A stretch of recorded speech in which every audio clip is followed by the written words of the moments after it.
Fan ఫాలోయింగ్ని పెంచుకుంటూ ముందుకెళ్తున్న Thiruveer will speak now. అందరికీ నమస్కారం. ఇక్కడ దాకా వచ్చినందుకు నేను థ్యాంక్స్ కూడా చిన్న మాటే అవుతుంది.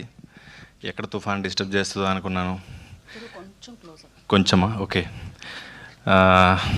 ఒక 10-11 ఏళ్ళ కింద ఆఫీస్కి తిరిగి ఆడిషన్ ఇచ్చేవాడిని.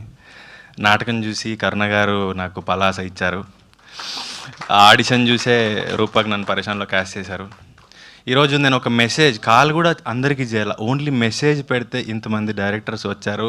వెనక్కి తిరిగి చూస్తే ఎప్పుడైనా నేను డల్ అయిపించినప్పుడు కూడా ఇది గుర్తుపెట్టుకుంటా. నేను ఏం సాధించాను అనిపించినప్పుడు ఒక మెసేజ్తో నాకు ఒక ఫ్రెండ్స్ డైరెక్టర్స్ని సంపాదించుకున్నాను గుర్తుపెట్టుకుంటా. థ్యాంక్ యూ సో మచ్ పేరున.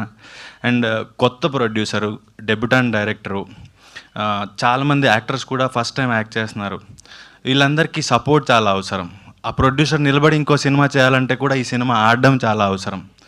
సో ఒక రిస్క్ చేసి కొంచెం మార్కెట్లో ఎంత పెడితే ఎంత వస్తుంది అనే మాటలు జరుగుతున్న టైంలో ఒక అతనికి ఒక సందర్భంలో సినిమా చేద్దాంలే పర్వాలేదు అనే మాట ఇచ్చి ఆ మాట మీద నిలబడి ఈ సినిమాని ఇంత దాకా తీసుకొచ్చాడు ప్రొడ్యూసర్ సందీప్. అండ్ ఇదంతా ఆయన వల్లే.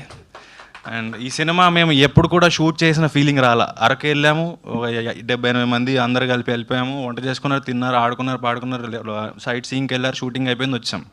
అంత సరదాగా జరిగింది. ఇది ఎక్కడ కూడా షూట్కి వెళ్ళాలి, కాల్ షీట్ ఉంది, పొద్దున్న లేవాలి, ఎక్కడ అనిపించలేదు. డైరెక్టర్ అంతే బాగా హ్యాండిల్ చేశారు. డెబ్యూటెంట్ అయినా కూడా మేమందరం ఒక టూర్కి పోయిన ఫీలింగ్ ఉండింది.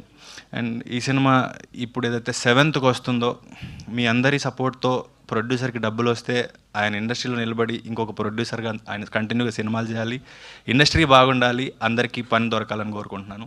Thank you so much. Thank you Thiruveer గారు.